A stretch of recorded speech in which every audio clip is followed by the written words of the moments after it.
acquired nearly $1 billion worth of Bitcoin. Even right now, even with volatility, with stagnation, sideways movement, these guys, this is how you're supposed to do it.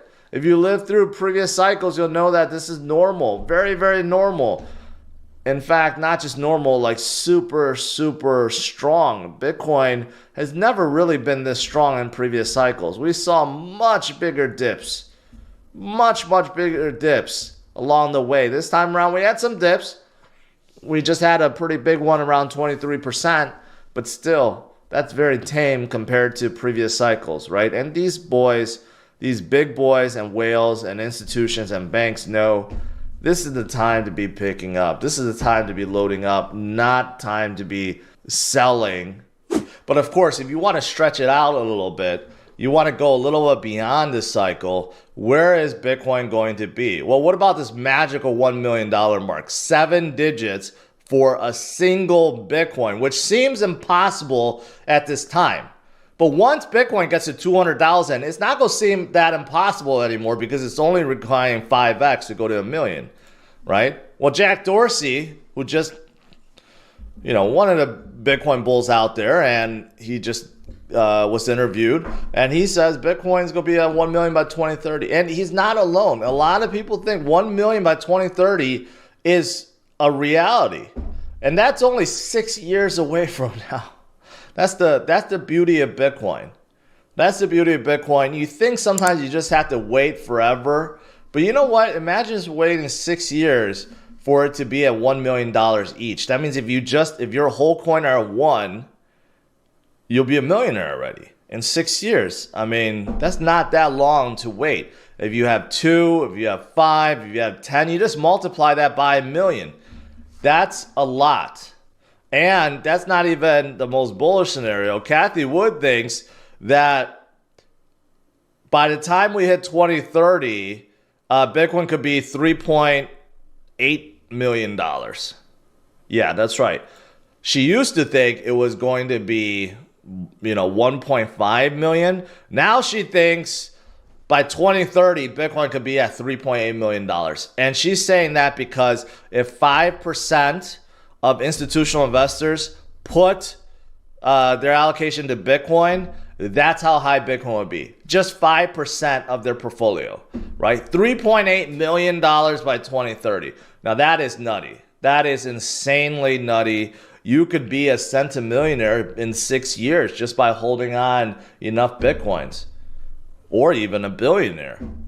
I mean, just think about that. That's absolutely nutty. So things are looking good, guys. Bullish stuff always happening in this space. You never want to get feared out of the market.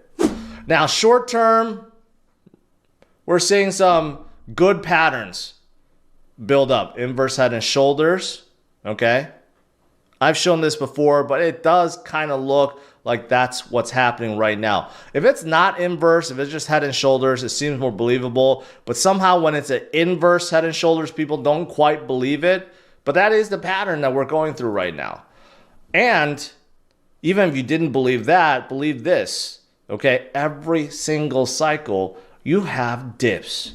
You do have dips, okay? It doesn't go up forever. This morning, I made a big point about it. There were a lot of scary, fuddish articles out there, okay?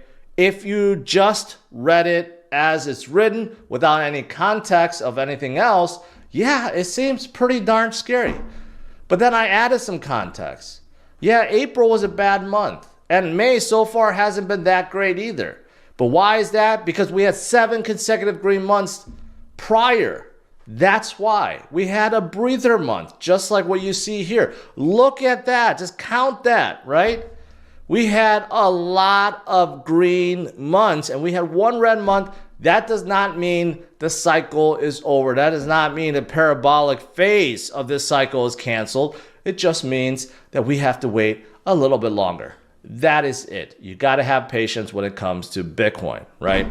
So that is what I want to say about Bitcoin. It did bounce back a little bit. We'll see the numbers tomorrow, but I do think we are just simply going sideways at this point. We're consolidating. We're getting ready. and there are so many great things happening in this space, you really don't want to be, as I say, feared out or fudded out in the market at this point, right? So stay strong.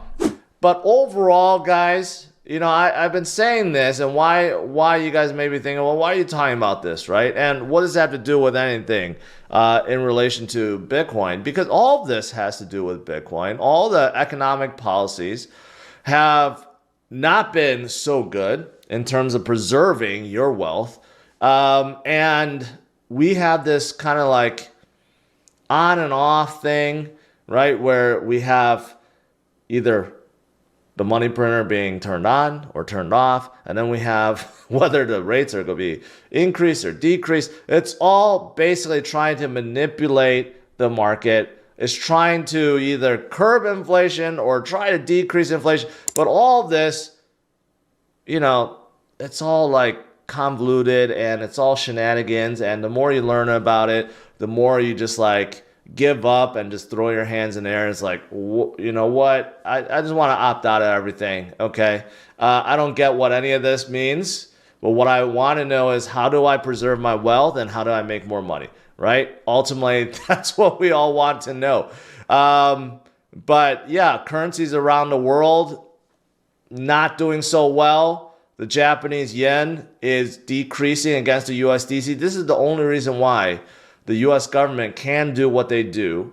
All the shenanigans that they're doing with rate cuts and rate hikes, and also with the quantitative easing and quantitative tightening, all these things. The only reason why they're able to do it is because the dollar right now is stronger than other currencies, right?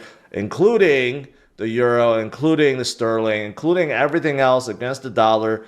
They are just weaker. So we in the U.S. have this advantage. That's why our government does not care about more printing or more borrowing, because we think other countries will want it forever. But that's just not the case. Eventually that gravy train is going to stop.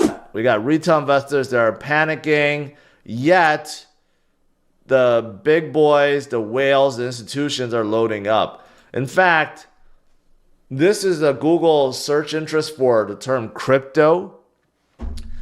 It is lower now than when Bitcoin was at 20,000. Again, showing that retail interest, retail investors are very, very low this cycle. Very low this cycle.